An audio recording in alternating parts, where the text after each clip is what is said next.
Brothers and sisters, we're happy to be here. So very happy to be here. We have a very, very important subject today. And I say it's important because we are literally embarking upon our freedom. And now I know we've talked about it in the past, but when I say that we're embarking upon our freedom, we are literally embarking upon it. In other words, very little stands in the way of you and I being free. Very little stands in the way. And I said that because a lot of the old leaders that we've had, a lot of the old leaders, we see now that they're too old to keep us back, too old to get involved. Every incident that's happening around us, they're too old for. Farrakhan is too old to make any significant difference now. It's like a tiger that has lost his tooth because he's compromised too much. Tiger has lost his canine. Compromising. Al Sharpton was never with us from the beginning. He couldn't do it because he himself is compromised. He compromised himself in the light that no matter what the white man does, doesn't matter what the white man does, and we can count on those leaders not to do anything. White man could kill us. We couldn't count on those leaders to help us organize to fight. We could definitely count on them to get us disorganized so that we wouldn't fight. And to discourage any desire that we had to respond to the problems that you and I are facing today. And so this is a very difficult lesson tonight because, brothers and sisters, I'm telling you that there's going to be those that are not prepared for this race war that's about to come down upon us.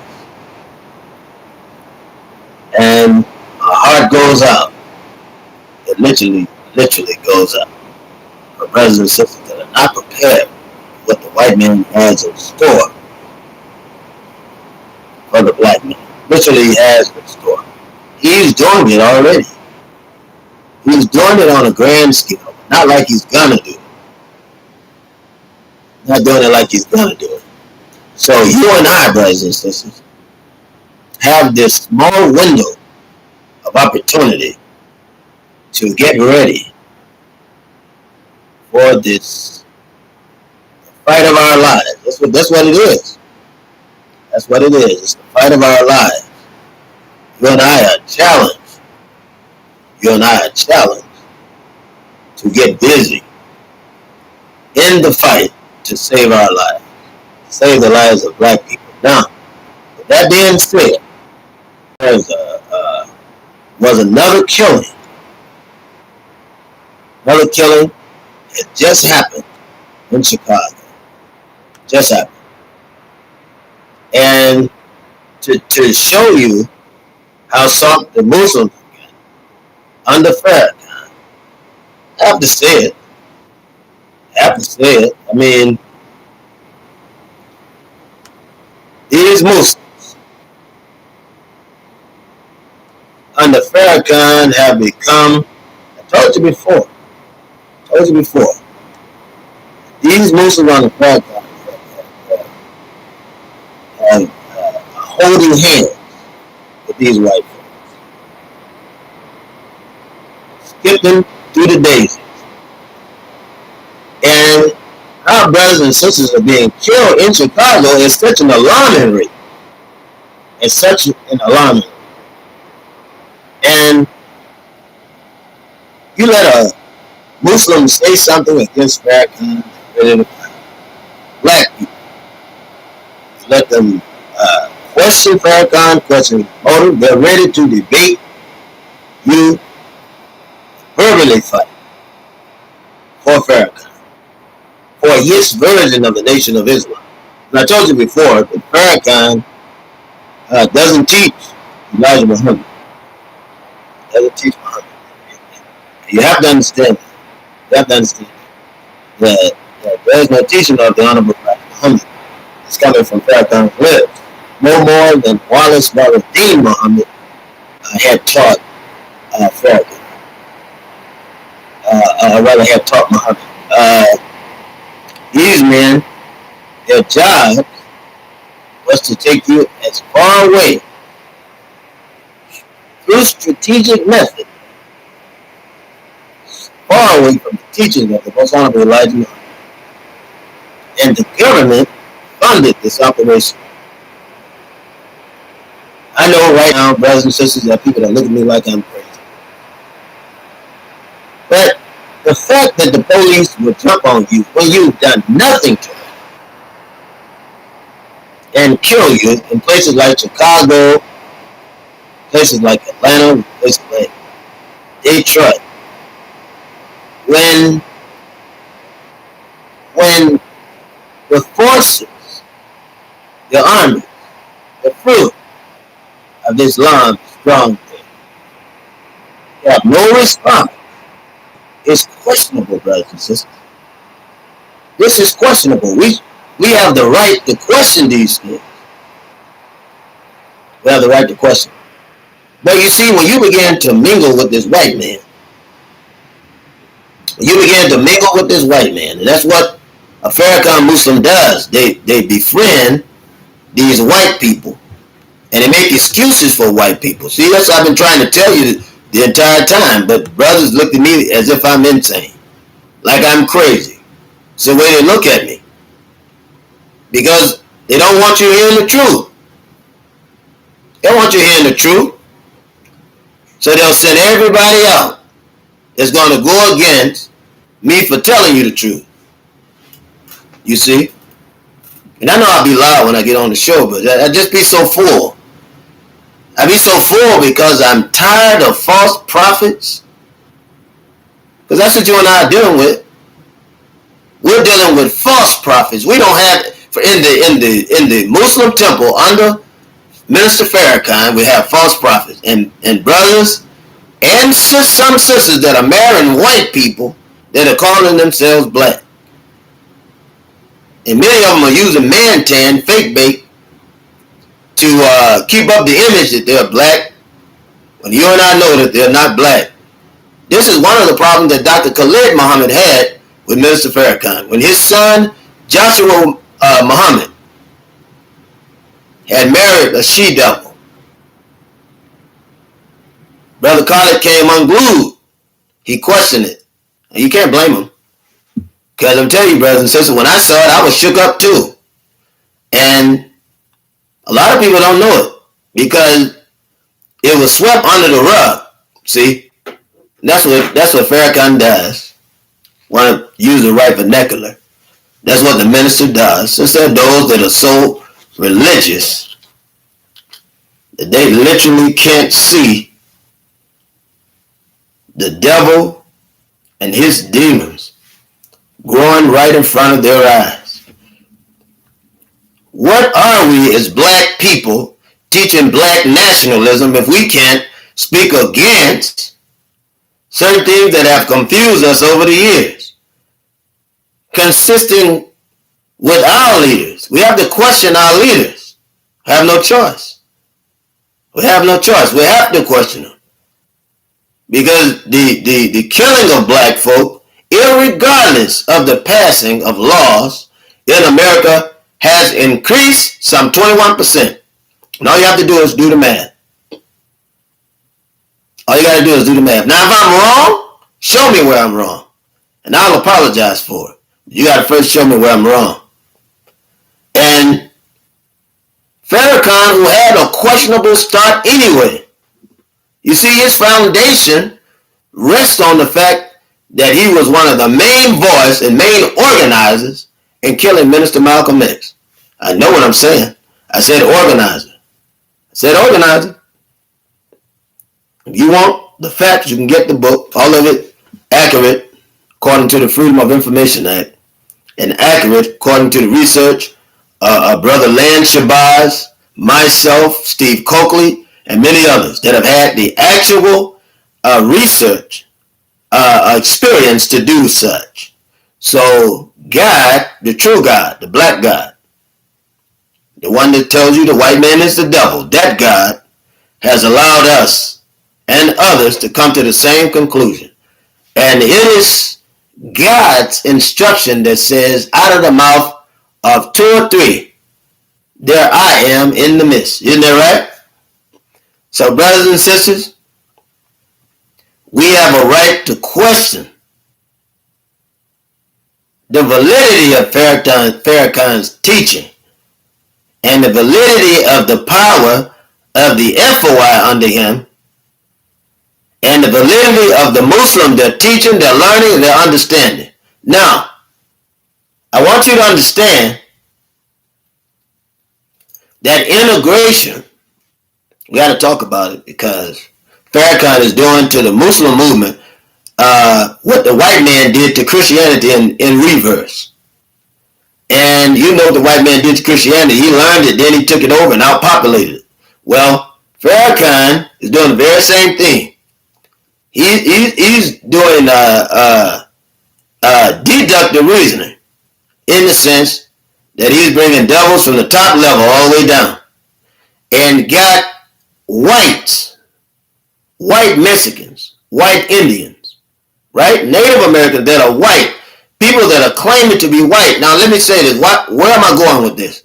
There are many white people that have claimed to be right. You remember Rachel with the NAACP who dunked herself in man tan? She said she was black. Her parents came out and told the truth. Sean King, journalist from New York Times, he had married a black woman out of Lexington, Kentucky. He said he was black. His parents came out and brought it to light. No, you're not black. You're a cracker just like us. Then there's another. You got Abraham calling himself Mexican, calling himself a red man. There's two of them. One is a Mexican, the other is a red man. Calling themselves red man, but when you look at them, they look white. One of them look white and Asian. Okay? And I don't want to hear none of that stuff about the Spanish Inquisition. I'm very learned on history and I understand about the Spanish Inquisition and how they made it with the black mestizo, which created the present Mexican. But when you take two lights and produce with those lights, you wipe out the darkness. You're still creating demonic hybrids that can do nothing but damage your cause. If you bring them in, you'll damage your cause. When the Most Honorable Elijah Muhammad talked about bringing in the brown man, the red man, the yellow man, he was talking about those that were black.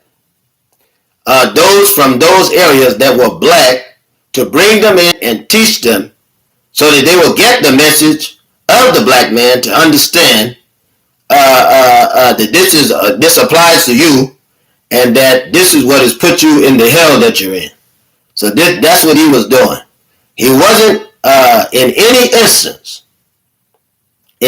instance trying to get white people calling themselves Mexicans, calling themselves Indian, calling themselves black, calling themselves brown men.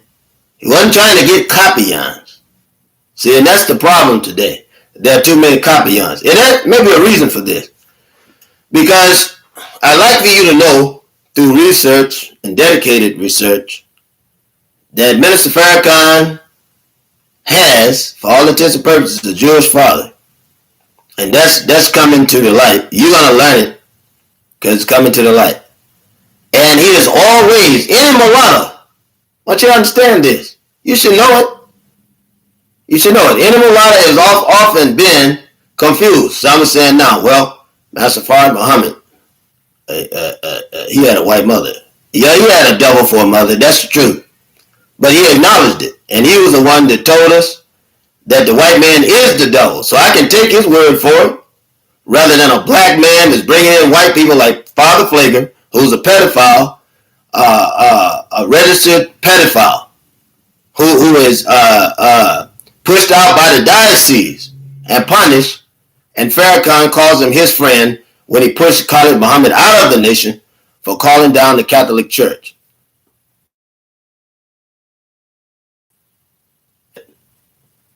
So these things we have to question.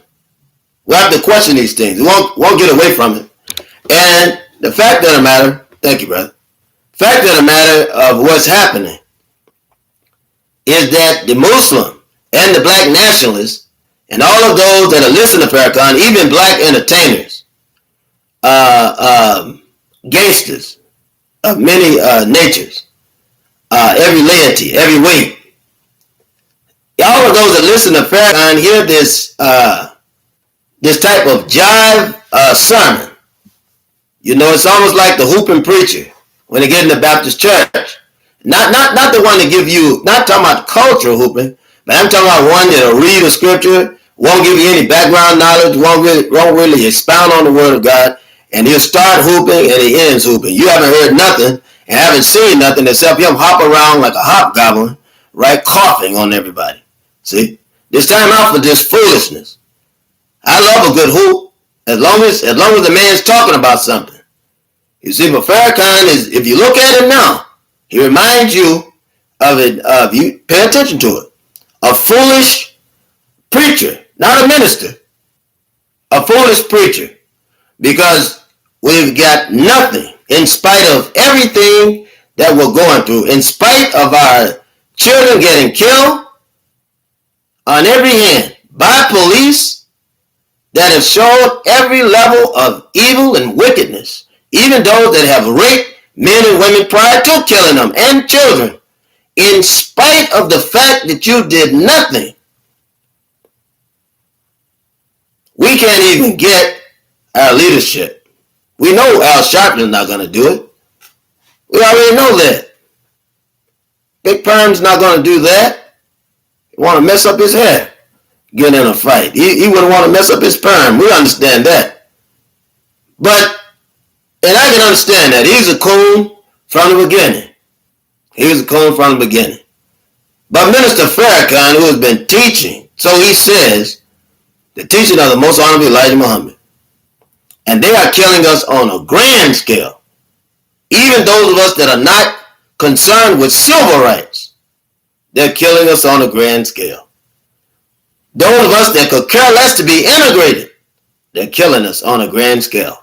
And in spite of the fact that you did nothing, we don't have a proper recourse because fear looms overhead. Fear and fright looms in your and my mind. And we have this fear and hesitation because we have leaders who have sold out to buy in to this administration of white power and white nationalism. And if you don't believe that, all you got to do is go back and think about it. And I want you to understand, and one thing I do appreciate, I appreciate the fact that Taharka Bey showed you the bills, because there's nothing that man can give me to make me sell out. I haven't got a tax return in 15 years. I haven't missed it. Because everybody's not for sale. Everybody's not for sale. And brothers and sisters, we've got to stand firm, you and I. What we have to do is, we've got to stand firm. We got to stand firm to protect the black community. Plain and simple. We've got to stand firm. We have no alternative than to stand firm. Now I want you to understand that, and we have y'all see Black Thoughts? Let's say hello to him. Greetings, Black Thoughts. We welcome all fools. You're welcome to get on the show. Here we are trying to organize black people and encourage them to be able to fight against the enemy. And you always got an old coon that's digging in the trash. And we welcome him. That's Black Thoughts. We keep his comments up. We'll welcome him. But brothers and sisters, what you have to understand, and this is what's more important than anything else in the world. Anything else in the world. If you don't understand anything else, please understand this. That some things are not for sale. Your life is too precious for you to wage in the balance. Your life is too precious. We got two jobs on our hand. First of all, we've got to get direct teaching, direct confrontational teaching in love with our brothers and sisters that are running around killing one another. And we've got to meet brothers and sisters. We got to bring the gangs together. All of those that are at odds with one another, we got to bring them together. And when we bring them together, we've got to talk about some unity. We've got to find some commonality. And we have to let them know that we're all black, we were born black, and we're going to die black. That's a fact. We're going to do that. But more than anything else, we have to also let them know that the time has come now for us to find out what we have in common opposed to what we do not have in common. You and I have to find this out. You and I have to do that. Nobody can do it for us. This enemy is killing us. The white man is your enemy. Doesn't matter how long or how many times you've integrated with this white man, they show you every day that they're your enemy. They even want to kill you and see you be killed and not say anything about it. That's an enemy for you. And when they've done doing that, they even want to take your life. Many of them are putting on man tan, trying to change places with you. They're mating with you, trying to save their lifeline. You understand what I'm saying, brothers and sisters? But they're not your friend. You understand that? Understand that. They're not your friend. This is important for you to know. Very important for you to know. And in this time period that we're in now, it's going to take drastic, extreme measures for us to stand up. We got to fight. We got to fight. They're killing us, and we've got to start killing them back. There's no other way around it. There's no other way around it. There are brothers and sisters right now, right, and hecklers that are saying, well, the brother is out of his mind. The brother's talking about fighting back. We can't win. You know, it reminds me, brothers and sisters, when Moses and the children of Israel were coming from Egypt under that Pharaoh that knew not Joseph. In other words, the white man had overtaken the East Coast, or the Ice Coast, had overtaken, came out of the Mediterranean caves, right, and had overtaken that part of Egypt, right? Egypt was teaching peace. They were teaching war. Egypt was teaching brotherhood. They were teaching war and conflict. And they came and took over Egypt and made it with the Egyptians, right? They first came in nice. That's what they always do. The white man comes in nice. That's what he does. That's what he does. The white man comes in nice. He comes in nice. And when you meet him, he's smiling. He's smiling when you meet him. Don't forget to like and subscribe, brothers and sisters. Thumbs up, please. We need it for the participation of the show. And he'll come in smiling, and he'll sit at your table and eat your food, right? Laugh with you, right? And because you're nice, this is your culture. Part of your genetic code of civilization. You're civilized. And civilized people don't fight wars. Civilized people invite people in, right? They invite people in. But at the same time, they should be skeptical of the people that come in. I hope you understand me, brothers and sisters. Right? Your whole purpose as we go into war is to be able to observe. Your problem is that the white man has been observing you for thousands of years. And it's you that haven't observed the white man, because anybody can come in your community, especially him, and do whatever they want. And this is the problem, brothers and sisters. This is the problem. So when the time comes, the man knows what he's doing. See, there are many of you running around saying, Father, forgive him, for they know not what they do. The white man, as long as he's been killing you, he knows exactly what he's doing. He knows it. And he knows what Negroes to put in front of you to take you off your course. He knows it to distract you. You have black leaders that are distracting you from making a decision, righteous decision, to go against this man that is attacking you every which way. Attacking you every which way. And you got to open your eyes and see this, that the brother is not violent. The brother is not a provocateur. The white man is killing you. Be different if he wasn't doing anything. then I could provoke something if I was talking this way. But the man put you in slavery. The minute the man put you in slavery, the minute that the man put you in chains, the minute that the man invaded you, he was already involved in war. This is an active war. Invasion is an active war. Everybody knows it but the black man. You don't know it on a local scale. You don't know it on a community scale. You don't know it on a statewide scale. And you damn sure don't know it on a national scale. And you don't know it on the international scale. I mean, you have no idea. No idea whatsoever. Greetings, Brother Wesley Curry. Brother said, today, you whom are the mouth of Allah, Jesus has put a pebble in your mouths. When Jesus told you, tell the vision, you say it's not God. Brother, that's the truth. That's the truth. And so, I understand what Minister Malcolm said when he said we have what's known as white disease. Brothers and sisters, I understand it more today than I've ever understood it before in my life. He's talking about every level of the black nature, the hue man, right? The man of color, right? Hue, color, man. Because in this oppression, even in the dungeons of the oppressed, right? You react, respond, trust, and reveal to the white man, right? Everything, every experience, and every word that come out of your mouth. You are paying homage to the white man who you made your God.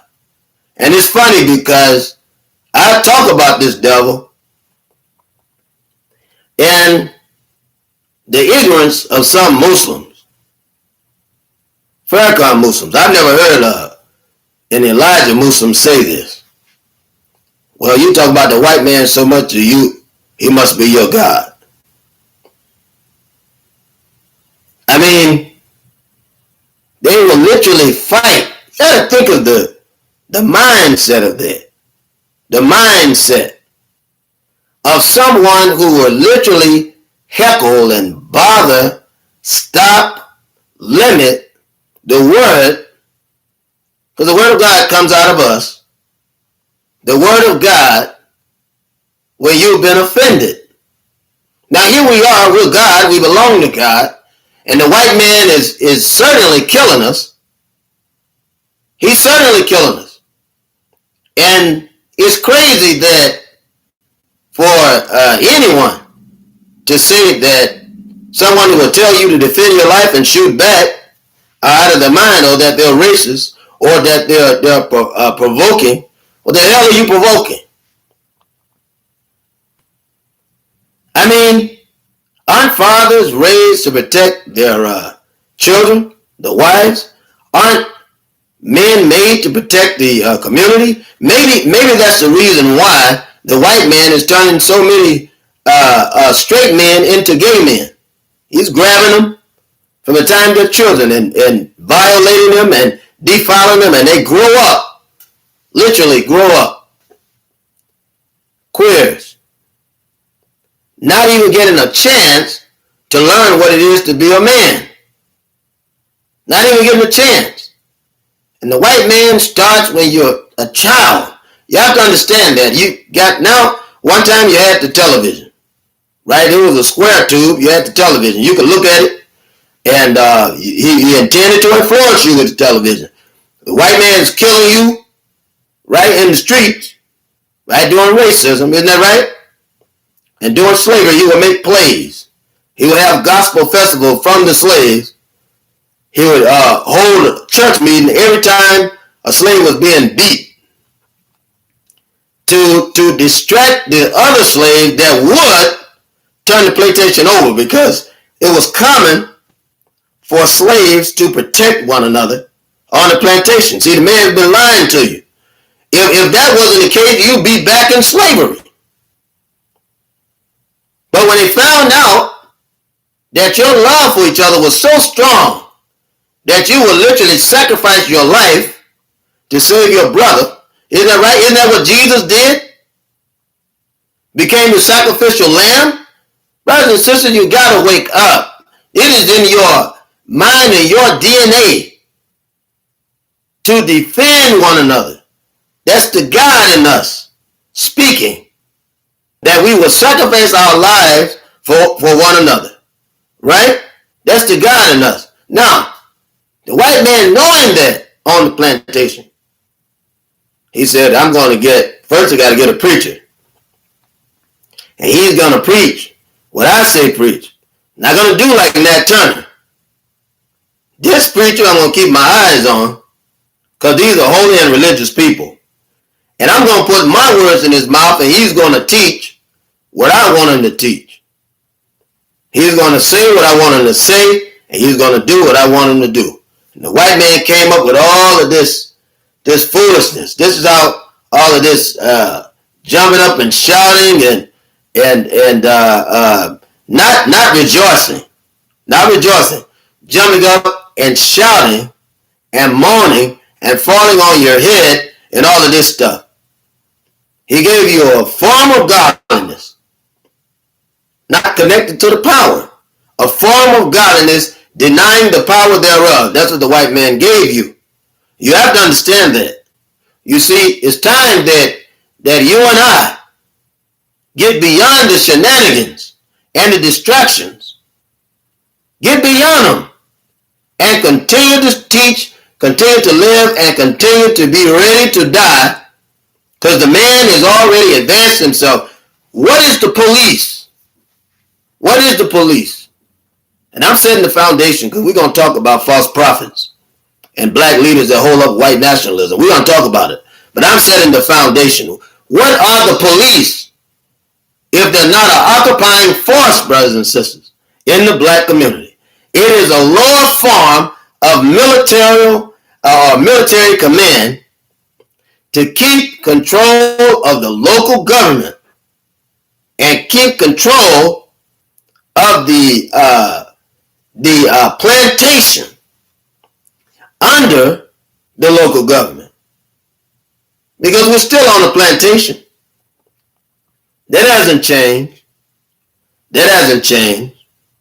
You can take the chains off. There was some plantation that didn't have chains.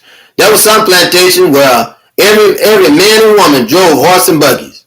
If you don't believe that, just look at Thomas Jefferson's plantation. There were plantations where black and white people married on these plantations. Right? Work 7 years and get land on these plantations. There's nothing new. There's nothing new under the sun. So you could take the chains off and just push us into the future times. Push us right on in the future. And you find out that the majority of the community is harvested by the penal system, by the law. And the law, right, constructs, right, oppression on the backs of those that have quote unquote broken the law, not rehabilitating them, but working them in the prison system to create a source of income. So they could go work on the farm in the prison system. They can go work in the shoe factory. They can work in the boot factory. They can work wherever the prison system said it can work. And they'll even pay them while they're in there. Same way they did slaves back in the 18th century, 17th century, 16th century, even the 19th century. Because they were still practicing slavery in America in the 19th century, well up into the 70s. The last orange grove plantation in the 70s, white people were literally forcing black people to work there. They get over there to work to find a job, and they wouldn't even pay them, and they stopped them from being able to run. So they had to literally work to eat and live, right? They captured them and enslaved them to produce oranges. There are other things on the plantation that need tending, brothers and sisters. The penal system. The prison population is one of the most things and the most important things to be cultivated in the local system of segregation. So in every municipality, they have to have jails. And who are they going to have to fill up those jails? You and I. That's the reason why they won't give you a job. And you look crazy asking the man who's enslaved you for a job anyway. You should make your own job. You can make your own job. That way you're not beholden to the man that put you in the situation anyway. If the man didn't give you a job or won't hire you, that means he didn't intend to give you a job. He didn't intend to. And so by you creating your own job and letting it grow, you'll be able to hire other brothers and sisters. But you got to get into the mindset. And I know you can't get into the mindset. I already understand that. Because we got ministers like Farrakhan. Ministers like Al Sharpton. That, and others, black preachers that preach prosperity gospel, right? Because you could have some black Christian nationalists if they knew how to let go of the money. You could even have black nationalists on every level, if they knew how to let go of the money, if they could trade out, selling out, and buying in for investigation and invasion to get knowledge to tell us what's going on. Because when that man, and it's going to happen, when that man get to the place, brothers and sisters, where he's going to drop the full onslaught, he's going to have the U.S. military. Listen to what I'm saying, brothers and sisters, because I know what I'm talking about. It's happened in history in every country where people have been oppressed. If you look at the Congo during the time of Patrice Lumumba, you'll find that when they stood up and they got their freedom, the white man couldn't handle that very long because he was losing a whole lot of money. You see, when you come out of bondage, when you come out of oppression, you fight your way out of it. The white man is losing money. So that's almost like $1 million, $2 million every one man that successfully take themselves out and begin to do for self. The white man is losing money. Because if you're doing for yourself, then you're not selling drugs, you're not drinking alcohol, you're not doing drugs, and you're not stealing or breaking laws to end up back in the white man's system. You have to understand that. This is the reason why he had to do something about the Most Honorable Elijah Muhammad and the Most Honorable Minister Malcolm X and Dr. Khalid Muhammad. He had to do something about it. He had to do something about it. He had no choice. He had no choice. He had to. What man could give us a message like the Most Honorable Elijah Muhammad? There's no man to date that could give us a message like that, and there were some strong men to come. In the Baptist church, you had E.C. Morris, right? Strong leader. But he devoted his time to the political movement, right? The Republican Party. And we all know that you can't win playing into the machine. But it had to be learned that we can't win playing into the machine.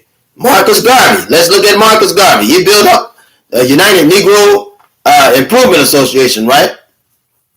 Right? He built it up. But with this UNIA, he had too many white counterparts. You can't do business with the white man. When you talk about liberation, you'll never be liberated if the white man is with you on it. But now if he'll stand back so all of us can get together, if you keep him out so all of us can get together, then you'll receive liberation. That's the way it works. That's the way liberation works. It's something that you have to do on your own. The white man can't do it for you. He did it for himself when he left England. Is that right or wrong?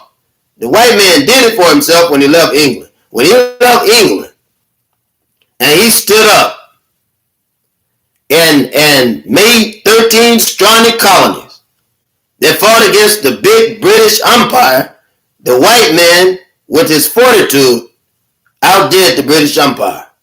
Is that right or wrong? And so, brothers and sisters, freedom, liberation, education is something that we have to do for ourselves. The white man can't do it for us, and he's not going to do it for us. It'd be crazy to think that the white man is going to do that for us. When he brought us here, brothers and sisters, those of us that he brought, because we already had black people here, this was a second Africa. We already had black people here. But when he put us on those colonies, right? And brought us those he had brought from slavery, and he brought us here. He brought those breed of black brothers and sisters here so that he could beat us into subjection to produce for him something he couldn't do for himself. The white man couldn't feed himself. He needed you to grow him food. The white man couldn't invent for himself. He needed you to do the inventions. There's no way that he could do it. The white man couldn't build anything for himself. He didn't know the arts and sciences. He was still crawling around on all fours, right? When black kids by the age of 5 to 12 knew that the earth was round. So his knowledge is inferior, right? And war is an inferior knowledge, but he uses it. This animalistic instinct of war, the white man uses it. And when the white man uses it, he uses it so that he can put you under subjection, so that he can lord over you. This is the whole purpose of war. This is the purpose of war. You look at Vladimir Putin. He's fighting Ukraine. What is he doing?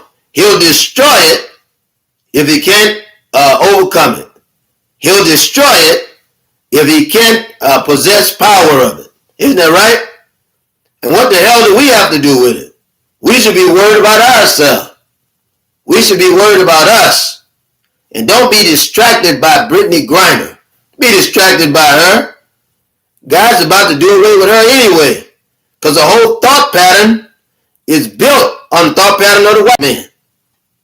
Her thought pattern is built on that. You and I, brothers and sisters, could save her today, but she is so intertwined in this white man philosophy that she would probably kill you and I for going to save her. Because her mind, right? She doesn't have the mind of a liberator, right? She has the mind of the oppressor. And anyone that has the mind of the oppressor can be nothing but bad luck for the oppressed. Can be nothing but a curse for you and I, the oppressed people. And you and I have to understand that. We have to understand where we are. We have to understand who we are, who we were before we got here. Who brought us here? Who was he that brought us? Where did he come from? What did he come from? You understand what I'm saying? We have to understand where the man came from, what he came from. And understand his ulterior motive is to oppress you and I. That's the white man's motive. That's his interior motive. He has no other objective but to keep us under oppression. The minute that we come from under oppression is the minute that he can no longer oppress us. And that means that he's going to lose his investment. His investment is in you and I. His corporation is slavery. His investment is oppression. And the cattle, the workload, the animals of his plantation consist of black people on every level. Because he called you and I chattel, which means human cattle. In other words, animals who would work to do their master bidding. And you have to understand that. Don't forget to subscribe, thumbs up and like, brothers and sisters. We could certainly use it. We could use any bad comments or good comments as well. We leave them all up. Brothers and sisters, we have to understand what's going on. Now, what is the title of our subject today? And it's very important that we understand it. And we have to understand this. If we don't understand anything else, we got to understand this. That we have among us false prophets that have become lovers of themselves rather than lovers and liberators of the people of God. We got to understand that. They become lovers of themselves rather than lovers of God. And they become lovers of themselves, and they've invested in oppression. And the mere fact that they've invested in oppression, brothers and sisters, is bad for you and I. That's bad news for us. Because that means these leaders who are being paid, funded by the enemy, will tell you and I anything to get our emotions rise. And after that, they'll bring those emotions back down and put you back in subjection. Proof of which, people are being killed more so today, literally this week, than they have been for the entire last 2 years. That there are mass killings of black people by police, by white racists, by so-called moderates, by black people, and we don't have a word to get out to the people that are being infringed in this system of oppression. Brothers and sisters, you have to admit that we have not seen Farrakhan give the order, and there are people saying, well, Farrakhan's old. The Most Honorable Elijah Muhammad was well in age, but he still gave good instruction to brothers and sisters. Good instructions to actualize them. Good instructions to keep them grounded. And he didn't have to bring white people in his nation of Islam in order to do that. And we have to understand that now we are a double trap and a triple trap. Everywhere we look, we're trapped. Because leaders that should be organizing armies for the day that we have to fight this white man are busy integrating the white man's knowledge in everything that they do. Integrating the white man's knowledge in their investments. Integrating the white man's knowledge in their teaching style. Integrating the white man's knowledge in their schools, black charter schools. Integrating the white man's knowledge inside of the institutional teaching of the Most Honorable Elijah Muhammad. Proof of which, you have L. Ron Hubbard, a white devil, Dianetics. And the teaching of the Most Honorable Elijah Muhammad is so strong that he don't need any white devil's compilation to make it any stronger or to explain it. But I'm trying to tell you that the man that brought in Dianetics, right, that brought Dianetics, Minister Farrakhan, is an agent of the white man. Because only an agent will bring in this kind of foolishness. Only an agent would declare in 1985 and 1986 that someday white Muslims will be able to come into the nation of Islam. Only an agent would stand by and justify a marriage that your son has had with a white woman. Only an agent would do that. No Elijah Muslim would do that. No Elijah Muslim would do that. And let's go to the beginning. You see, you'll say, well, he's on Farrakhan. Well, he's on Al Sharpton. Well, he's on Jesse Jackson. But what I'm trying to get you to see is that they've never been with us. And if you had any sense, you'll see what I'm saying. But for the fact that you have not studied and that you're more religious than you are spiritual, you can't even see where they've erred. You can't even see where they went wrong. You can't even see how they worked against the black nation. You can't see it. And I have to teach it, and for that reason my heart goes out to you, brothers and sisters. As I said, this is a difficult thing to have to do, but somebody's got to do it. And we've got to get ready, because in the final analysis, when Farrakhan is gone and this white man comes upon us, we're going to have to be ready to fight this white man. Tooth and nail, gun and razor, we're going to have to be ready to kill and cut off the head of this beast, to grab the silver bullets, to put in our gun, to kill these werewolves and demons that the devil is set against us. Don't forget to like and subscribe, brothers and sisters. Don't forget the thumbs up. We could use it. And so we have to understand, brothers and sisters, that there are black people that are with the enemy, that are playing into this game of distraction. Brittany Griner is one of them. She's not in any real danger. While Vladimir Putin was going to kill her, he would have already killed her. She's not in any danger. You see? But I want you to understand that she's in an organization that if she were not in Russia, she's in an organization that is as much harm to you and I than any other. The LGBTQ movement is organized by white people, for white people, for the purpose of white people. It has nothing to do with us. And it is a degradation in the eyesight of God. And it still works against you. The LGBTQ movement that is white have gotten all the rights civil rights that you and I petitioned for. All the civil rights that Dr. Martin Luther King Jr. died for, and hundreds and thousands of others died for, they got the rights. And where does that leave us? Black people. Still in the same bag, still in the same boat. The white man is not giving us freedom. The white man has no intentions of giving us freedom. And you have to understand that. His only intention is to keep us grounded. When the black people were moved to the Democratic Party in 1959 during the Kennedy and Nixon administration in the primary run for president and the general election for the president of the United States, I want you to understand that black people put 100% of their weight behind the Democratic Party. The Democratic Party had elected for the first time in history an Irish who was a Catholic, when normally the presidents were the acronym WASP, White Anglo-Saxon Protestant, for the first time in history in 1959. 1960, the black people helped a liberal movement in America vote in the first Irish Catholic president. He was not Protestant, he was Catholic. White, Irish, and Catholic. Some people would debate that because they're Irish, and we know that the leprechauns were black.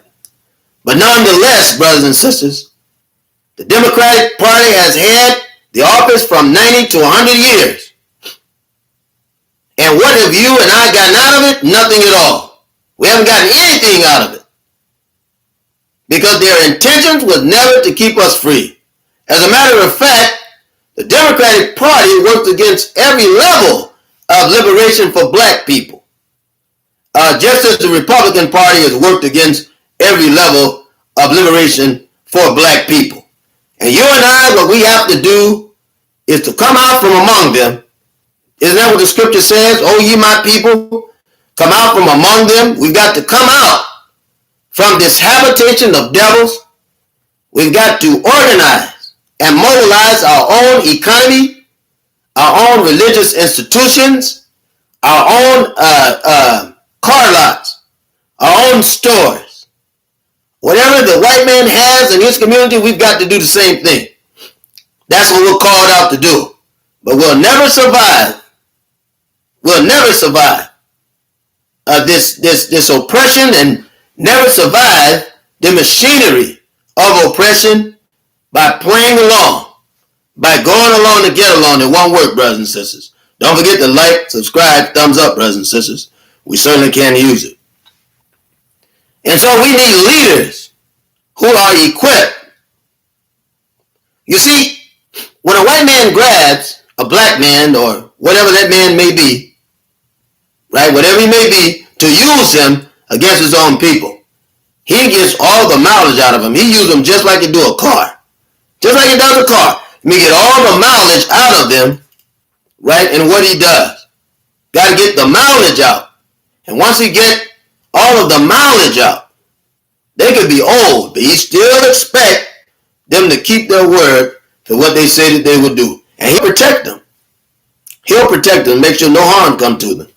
And that's the thing with Farrakhan. Farrakhan is not under any danger. He's never been under any danger.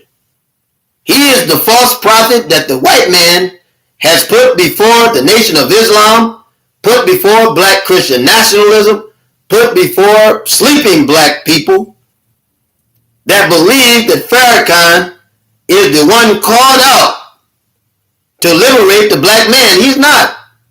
He's somebody to keep you distracted.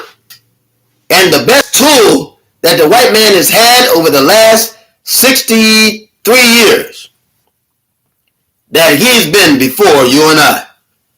And you have to understand that my desire and my prayer is that you understand it. You have to understand that he was not the choice of the Most Honorable Elijah Muhammad.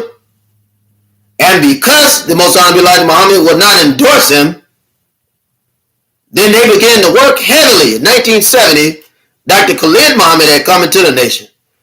And these copions, agents, John Ali, National Press Secretary, same one that killed Minister Malcolm. Wallace Waruddin Muhammad, he was there too. Minister Farrakhan, Talmadge Hare, all the others. These were just the front men. And there were others that were working behind the scene that was working with the CIA and FBI, COINTELPRO, as merchant men, as the mercenaries. Their whole purpose was to tear down Muhammad's movement. He wouldn't bless Farrakhan. He wouldn't give him the blessing.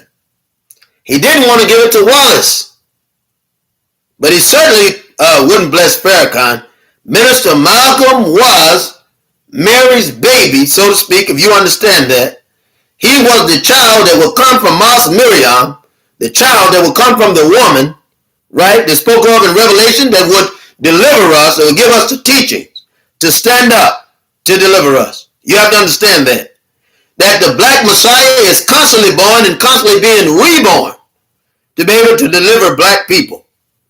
And we won't do it by playing into the system of the white man. Brothers and sisters, there's no way we can do it. And now what I'm trying to get you to see is that we've got to get Farrakhan out of our system. It's almost like a drug addict. And I know it because I used to be blocked like that. Farrakhan in the system, Farrakhan on the brain. We've got to get him off our brain, out of our brain. We got to get him out of our system. It's going to have to be a cold turkey detox. Cold turkey detox. We've got to get him out.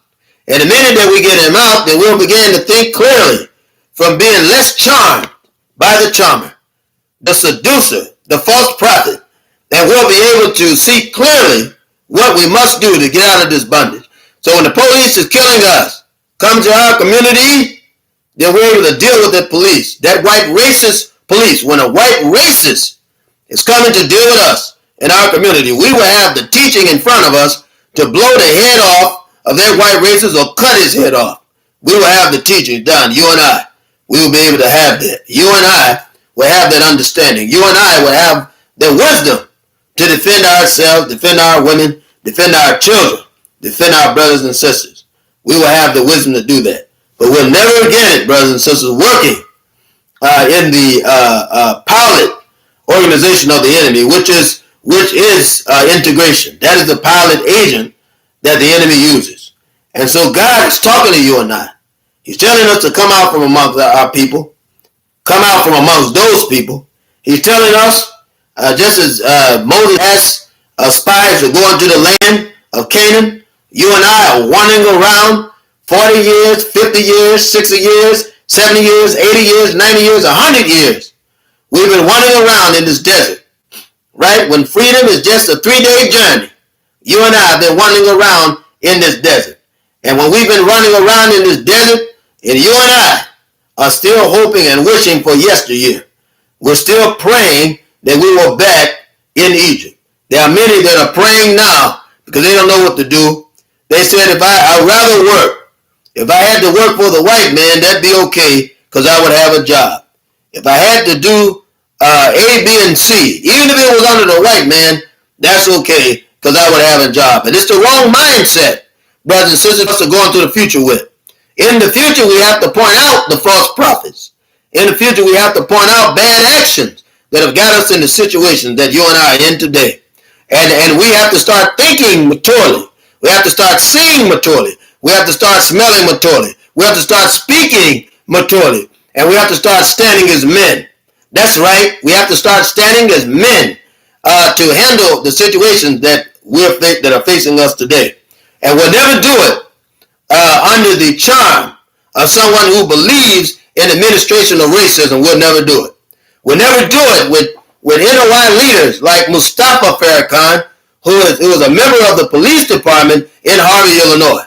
There's no way that you can talk about liberation when you're working for the devil. We'll never do it with Wesley Muhammad, who works for devils, white devils, and is in a habitat and a cohabitation of devils trying to teach knowledge and wisdom. Brothers and sisters, we can't do it. We never do it with ministers that still have the drug dealer's mind, that still has the weak Kabiyan spirit of Nuri Muhammad, as they pay homage to Farrakhan, and Farrakhan pays homage to the white man of this planet. And proof of which, Nur Muhammad, Wesley Muhammad, and Farrakhan will all defend the white man. And not only will they defend the white man, but they encourage marriages of Muslims with other white people.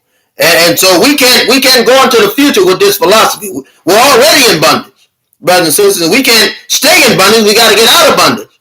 That's the whole purpose for us today, for this meeting of us. The whole purpose is that we get out of bondage. We've got to get out of bondage. We've got to get out of the clutches of the white man. We've got to get out. We've got to start thinking with the new mind. Start hearing with new ears. We've got to start feeling with a new heart, brothers and sisters, that involves black people. But we'll never do it with false prophets like Minister Louis Farrakhan. We'll never do it with false prophets like Al Sharpton and others that they brought in front of us that are nothing more than their puppets, where we see the black faces, we see the black bodies, but we don't see the black heads and the black hands that are puppeteering these black faces and black bodies. So brothers and sisters, God is calling us, you and I, to stand up and be counted, and to stand up to defend our community. There's a killing that is happening right now in Chicago, and we haven't had the Nation of Islam to say anything about it. They haven't organized the Fruit of Islam to go inside the community where these devils are killing us, killing our kids inside of the community. And brothers and sisters, they can't do it because many of them are serving on the Chicago, Illinois Police Department and the Harvey, Illinois Police Department, and they can't do it because their leader, Minister Louis Farrakhan, is receiving money from the government to go in and rehabilitate not only black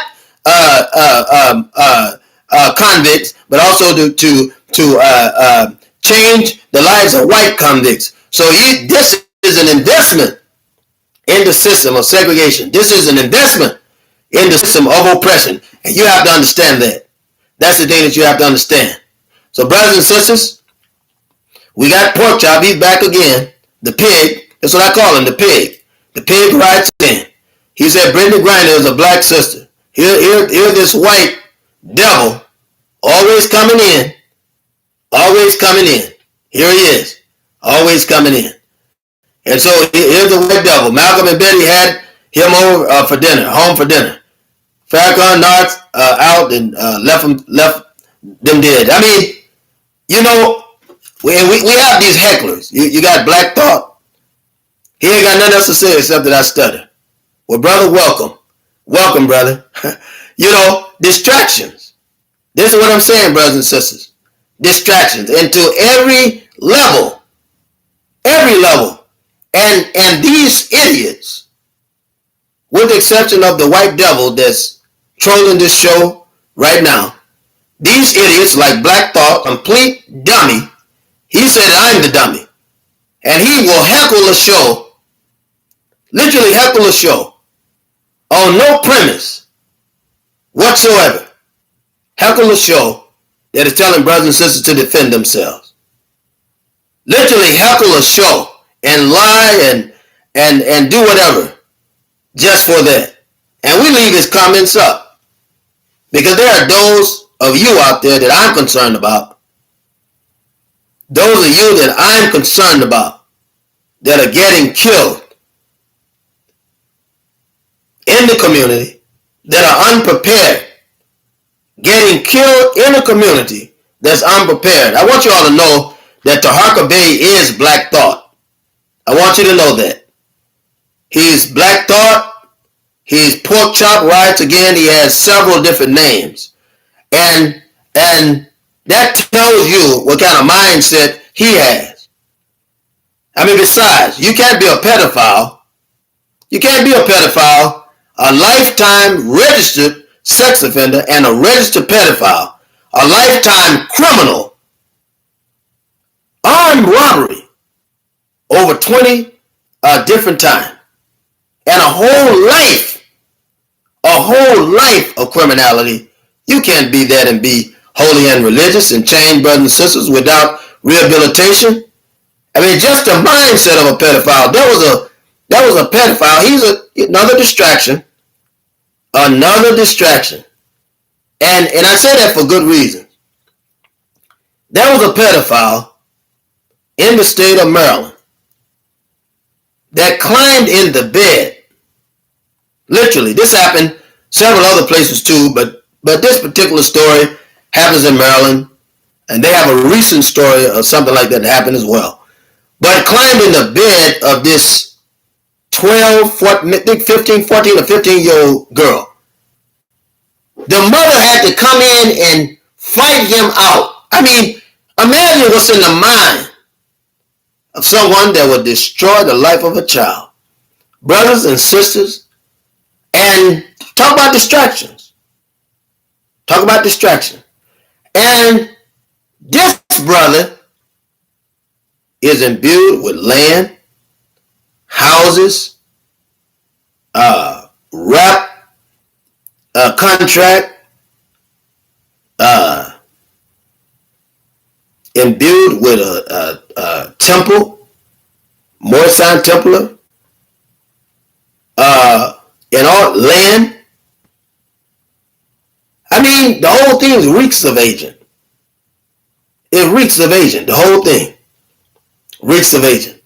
And the best tool you can use for somebody who is that vain is to trap them. Is to trap them and let them get you on the show. Let them get you on the show. And the minute they get you on the show, rope the dope. Right? Rope that dope. Do a Muhammad Ali move and rope that dope. And only to find out that I kept in contact with him the entire time and he really didn't get it. That's how slow he was. And it also tells you that he's sick. It tells you that he's sick. We're literally bought into it till we could get into a sizable trap. I posted every show on Facebook because I wanted to make sure that nobody else was distracted by this lying devil. A lying devil. Brothers and sisters, we have to be wise. We've got to be intelligent. And we've got to always watch as well as pray. Because the devil has individuals that are out there. The devil has it. And what do you and I look like validating? We're at war, brothers and sisters. We are at war. We have the white man killing our people in the community, and you've got foolish people distracting black people from coming to a common decision to do justice for the people in our community. To do justice for the people in our community. To protect the men, women, and children of our community. And we've got to protect them against pedophilia. That's why I went on Facebook. There was a post of Tahaka Bay in a big picture to let people know that we don't welcome pedophilia. We don't welcome men beating women with bats. We don't welcome lifetime registered sex offenders. We don't regulate or welcome pedophiles, registered pedophiles, to say the least. We don't welcome that. That's not what we stand for. We don't welcome that kind of stuff, but we want real men and women that are going to live the life and be able to deliver brothers and sisters out of the bondage that we're in. And we've got a fight on our hands. We've got a fight on our hands. We've got to move these distractions. They have to be removed from our minds. Mentally, they have to be removed. So that you and I will be able to stand in this last wicked and evil day of the enemy. So brothers and sisters, that's what I have here before you. My desire, my prayer, that I've said something that you can use. Something that you can use. And I pray for the black community every day. Pray every day. We have no choice. Thing we have to do. We got to pray. We got to stand. We got to unite. We got to start killing these pigs that are killing us. That's what God has called you and I to do. To defend ourselves against one of the cruelest beasts this world has ever seen. American white man, the European, The global white men, not even real men, they're mankind. They're a kind of man. Even in their thinking and their action, they let you know how animalistic they really are. And they kill you because they're used to the shedding of blood and they're used to feasting on dead men's bones and sucking the blood of live people. Literally used to sucking the spirit out of a holy race that God is set here to sanctify the earth. Brothers and sisters, that's what you and I are. God. And we belong to God. And the desire, our desire of righteousness, should be to deliver those that are in bondage. And we can't do it in this oppressive environment unless we return to those what they're doing to us. If they're killing you, we are also to kill them. If they're beating you, the enemy, we are also to beat that enemy. If they're causing a threat, the threat has to be limited by us. You can't expect the white man who's put you in bondage to deliver you. He's not going to deliver you. He's not going to deliver you, brothers and sisters. We have to deliver ourselves. There's no Jesus coming out of the sky to deliver you and I. There's no Messiah, black Messiah, that loved life more than he would to sacrifice his life that his people would live. There's no black Messiah coming to deliver you. It can only point you into the way of God and the way of what we should do in this time and what God is telling us. Not only would he tell us, but he'll be willing to fight with us and lead us, not into temptation, but to deliver us from evil for God's kingdom, for his power, for his glory. And who is God? All you have to do is look in the mirror, brothers and sisters. So all you got to do is look in the mirror. The term Emmanuel meant God being with us. Is that right? The Spirit of God was in the body of Jesus. Right? I use Jesus the term against my will because it's something that you're familiar with. But his name was Joshua and the Spirit of the one they called Jesus had the Spirit of God in him. Thought it not robbery to be equal with God. Brothers and sisters, we are God because the Spirit of God is in us and with us. And we are also the people of God and we belong to God. When you and I get to the place where we're ready to actualize the teaching, brothers and sisters, and act it out, put it in action, you and I will have freedom tomorrow. Don't ever think that you're going to get freedom tomorrow by agreeing and playing in and selling out and buying in to the oppression and the oppressive force that keep us bound today. It'll never happen. Brothers and sisters, I want to thank you for the time that you've given me. Appreciate you joining with us, friends and enemies. I thank you. And I salute you right now. Peace be unto you. Peace be unto us all. Assalamu alaikum.